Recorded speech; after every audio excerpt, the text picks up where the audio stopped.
Hai guys, selamat datang di Movie Ministry, channel yang bisa banget buat kamu jadiin referensi sebelum kamu menonton. Kali ini kita akan mengulas sebuah film fenomenal dari negeri ginseng Korea Selatan. Film ini berjudul Parasite dan dirilis pada bulan Juni 2019. Dengan bergenre drama komedi, kita bakal ketemu banyak sekali plot twist yang susah ditebak. Jadi nggak heran kalau film ini berhasil memukau jutaan orang yang telah menontonnya. Bahkan dinobatkan sebagai film berbahasa asing terbaik pada Academy Award 2019 serta memenangkan penghargaan tertinggi dalam Festival Film Cannes di tahun yang sama. Seperti apa film yang mendapat rating 8,9 di IDMB ini? Langsung kita bahas guys.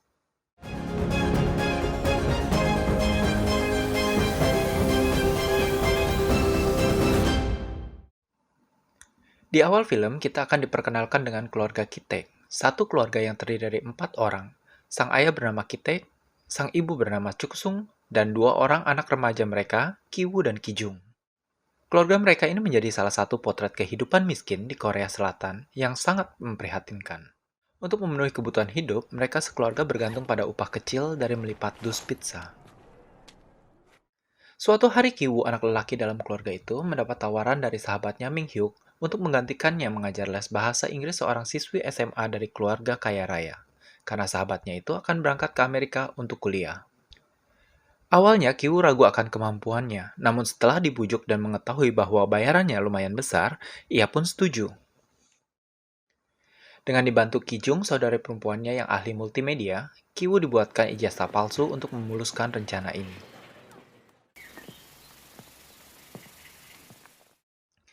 Setelah interview singkat dengan nyonya rumah, Nyonya Gyunyo, akhirnya Kiwoo dites untuk mengajar Dae, putrinya itu. Ternyata teknik mengajar Kiwoo sangat baik, dia pun diterima menjadi guru les di rumah itu. Di sisi lain, ia mulai berhasil memancing perhatian Dae. Ketika selesai mengajar dan sedang berbicara dengan Nyonya Gunyo, tiba-tiba ada Song, adik lelaki Dae, muncul dari tangga dan memperlihatkan kenakalannya dengan melemparkan anak panah mainan ke arah mereka. Nyonya Gunyo menjelaskan bahwa di luar kenakalannya, Dasong memiliki minat besar terhadap seni lukis. Ia pun menunjukkan lukisan Dasong kepada Kiwoo. Sebuah ide gila pun langsung muncul. Kiwoo mengatakan dia memiliki kenalan seorang guru seni lukis hebat dari Amerika. Guru seni ini dapat membantu Dasong dalam mengembangkan bakat seninya dan nanti bisa merekomendasikan Dasong untuk masuk ke dalam sekolah seni ternama di dunia. Mendengar hal ini, Nyonya Gunyo langsung antusias dan minta dikenalkan. Keesokan harinya, Kiwoo membawa guru seni ternama yang direkomendasikannya, yang tak lain adalah Kijung, saudara perempuannya sendiri. Kijung berpura-pura seolah dia menguasai psikologi seni dan berhasil meyakinkan Nyonya Gunyo akan analisanya pada Dasong. Nyonya Gunyo sangat percaya akan semua perkataan Kijung. Akhirnya Kijung pun diterima bekerja sebagai guru seni dengan bayaran yang sangat tinggi. Tak lama kemudian, Tuan Dong Ik sang kepala keluarga tiba di rumah. Karena hari sudah larut, Tuan Dong Ik meminta supirnya untuk mengantarkan Kijung pulang. Di dalam mobil, tiba-tiba muncul ide Kijung untuk menjebak supir itu. Dia membuka celana dalamnya dan menaruh di bawah kursi.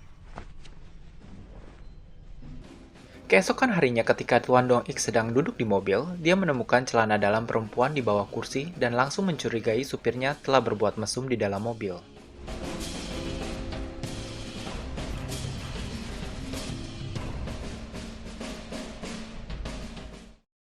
Sesampainya di rumah, dia langsung membahas hal ini dengan istrinya. Ketika Nyonya Gunyo mengantar Kijung keluar rumah setelah selesai mengajar, dia mengatakan akan memecat supirnya karena dicurigai telah berbuat mesum di dalam mobil suaminya. Kijung pun langsung berkata bahwa dia mempunyai kerabat yang sudah seperti paman sendiri yang sangat ahli mengemudi dan sopan. Nyonya pun tertarik dan memintanya untuk datang ke kantor suaminya. Keesokan harinya, calon supir baru yang direkomendasikan Kijung datang ke kantor Tuan Dong Ik. Ia adalah Kitek, ayahnya sendiri. Dengan sikap yang sopan dan cara mengemudi yang sangat hati-hati, akhirnya sang ayah diterima bekerja sebagai supir. Setelah semua rencana telah berhasil, masih ada satu yang kurang. Mereka ingin memasukkan Chung Suk, ibu mereka menggantikan kepala pelayan yang sudah bekerja bertahun-tahun di rumah itu. Maka rencana pun disusun. Menurut cerita Dahye, mereka sekeluarga tidak memakan buah persik karena kepala pelayan alergi akut terhadap buah persik.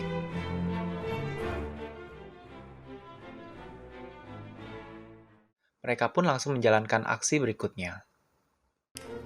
Akibatnya kepala pelayan batuk parah dan keesokan harinya pergi ke rumah sakit. Kitek sengaja mengikuti dan mengambil fotonya secara diam-diam. Kepada Nyonya Yungyo, dia berkata bahwa tanpa sengaja melihat kepala pelayan sedang menelpon seseorang di rumah sakit ketika dia sedang melakukan check-up tahunan. Dalam telepon itu, ia mendengar bahwa kepala pelayan mengatakan bahwa dirinya terdiagnosa menderita TBC.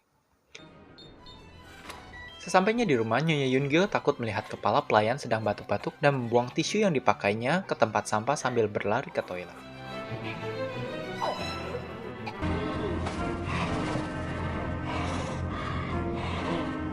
Akhirnya kepala pelayan pun dipecat.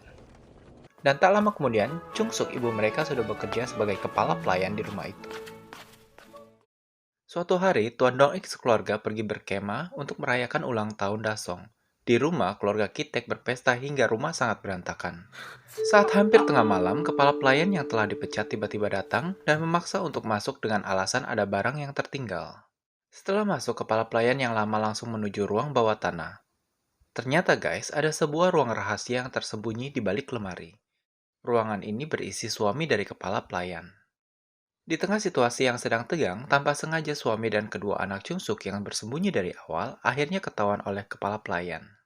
Ia mengancam akan melaporkan seluruh konspirasi itu kepada Tuan Dong Ik. Akhirnya terjadi perkelahian di antara mereka. Ketika hampir melumpuhkan kepala pelayan dan suaminya itu, tiba-tiba telepon berbunyi dan Nyonya Yungyo mengatakan bahwa mereka dalam perjalanan pulang dan meminta dibuatkan mie instan. Semua panik dan berbagi tugas. Kijung membereskan ruang tamu tempat mereka berpesta. Kiwoo dan ayahnya menyembunyikan kepala pelayan beserta suaminya, serta sang ibu sibuk memasak mie instan pesanannya Yungyo. Untungnya semua terkendali pada akhirnya. Ketika semua sudah tertidur, Kitek beserta kedua anaknya menyelinap keluar dan pulang ke rumah mereka di bawah guyuran hujan yang deras. Namun sesampainya di rumah, mereka melihat bahwa rumah mereka yang berada di basement gedung sudah tertutup banjir.